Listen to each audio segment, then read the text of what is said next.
I'm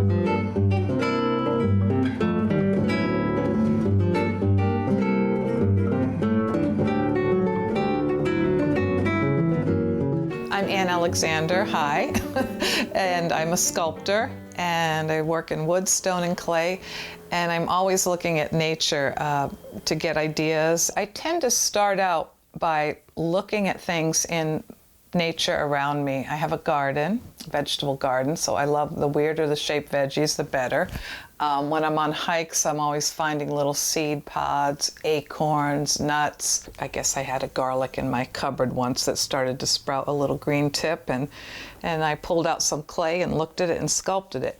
Now you do see this is larger than life. That garlic clove might have been this big, and that's something that I do with my sculpture, is playing with scale. Most sculptors, scale is a consideration in their work. So this one I started by getting a solid lump of clay. I pat it into the basic form, kind of, checking that it's going down where it's supposed to go down. I'll look at my model and turn the clay in the model, patting it into the basic shape or form, because form is 3D, shape is flat. Then the next day I'll turn it over and I hollow it out. I scoop out the clay with a tool, and it has to be even around the edges, so I'll kind of feel it inside. Sometimes I work with clay with my eyes closed because I can feel the thickness better than when my eyes are open. And then I'll turn it back over and redo the fine lines, let it dry a little bit more. So solid, it just gives me more oomph to work with. If you started working this with thin clay, it would collapse on you. So that's why I do that. One of the things I like to make are milkweed pods. I really like seed pods. What I do with these is I start with maybe an egg shape of clay, about an egg size and form of clay, and I make the milkweed out of a pinch pot. So there's my egg, smooth it out, and I'm looking at the milkweed pod, and I start pinching it. The way you pinch it is you just kind of put your thumbs in, and you want to keep the surface even, and you slowly pull it out. Okay, so then I would work on pinching out. I'd look at the form, I'd kind of pinch it out in the end here, and get it even. And then I look at that little thing in the end, and I would kind of probably take a pencil and I'd poke that in, and there's my basic form. I'd probably be spending another 15 minutes on this. And then I turn it upside down and I add texture to it with something. It could even be something from nature that I use for the texture.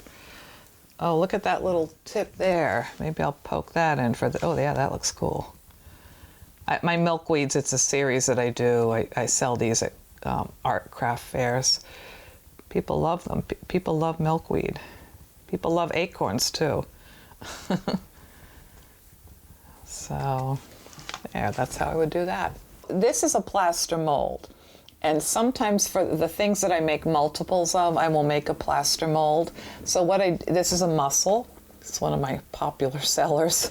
I made the original out of clay, like a solid, and then I made a cardboard box around it in this shape as close as possible to it. That means you use less plaster, the mold won't be as heavy. And then, so it's like upside down, I got the box, and then you pour the plaster in it, let it sit up it takes about an hour. And then you flip it over, you dig out that original clay, put it back in the bag, you can't use that. And then I can make these by rolling out slabs and pushing them in here. It's called a press mold when you do that, and I have to carefully rub it in there. And then when I take it out, you have to redraw the lines because they're never as detailed as I like. So even though I'm using a mold, it's getting me the basic form, but it's still a lot of work.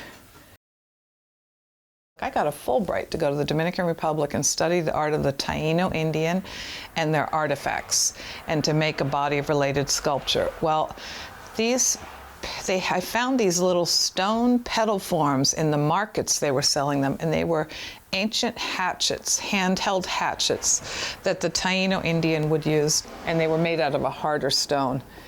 I don't know how they carved it without metal tools. This piece is one of my Winkle series. I have one little tiny plaster mold that I press clay into and make these little spiral forms, and they're inspired by periwinkles growing on a rock. but yet they're not really periwinkles. I think it's like the tip of a whelk shell. And so one mold, I can make the different sizes just depending what kind of clay I put in it. And I mean, what amount of clay I put in it, not what type of clay. And so I have them like they're growing on the log. Well, this piece is inspired by seaweed. Here's a little tiny piece of seaweed that has the bladders in it. And so see that, looking at the little tiny parts of nature and making them bigger. This is a piece that people are not going to realize it's seaweed. You see this little tiny thing enlarging the scale. I hope that people, when seeing this piece and realizing it's based on seaweed, might go out when next time they walk at the ocean. They might gather a few specimens and see the wonderful forms. So I'm working in my indoor winter studio. My other studio has no heat. I tend to have been using it more for storage. In the summer, I work outdoors under a tarp to carve. But in the winter, I've got this little room that has been many things. It started out as a studio, and then it was our son's playroom, and it was a guest bedroom, and now it's back to being my studio again. Good light. I have a view of the Presumpscot River in the winter, not in the summer, or now even, because the leaves obstruct the view. It's hard for me to talk once I start working, because I get into like a meditative, I get into the right brain visual perceptual part.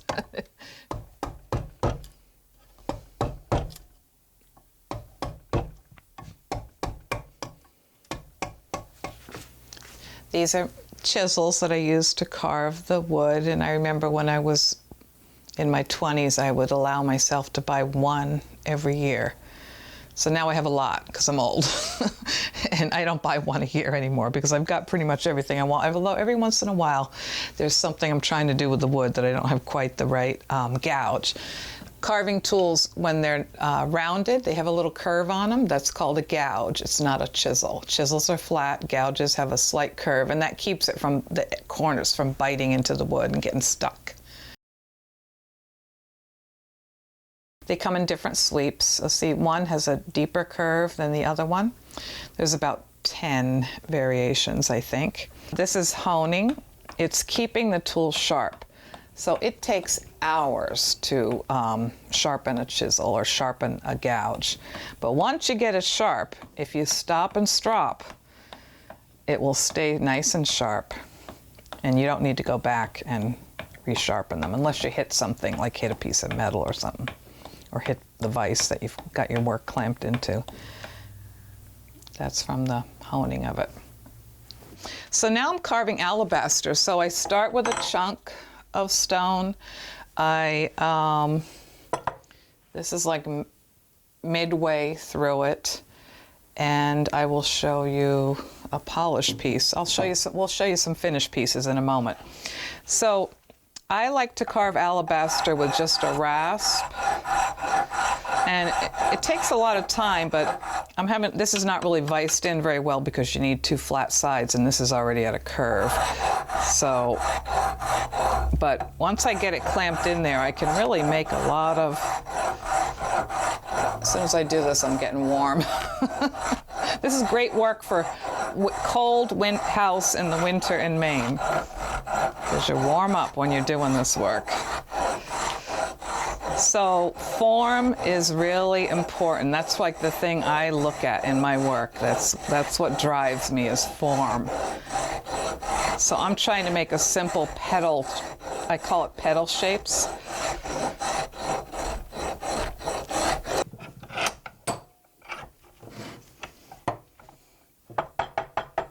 Yeah, there was a point up there. That's gone already. So I continually draw on it and, you know, just keep going back and forth until I get it into the form that I want.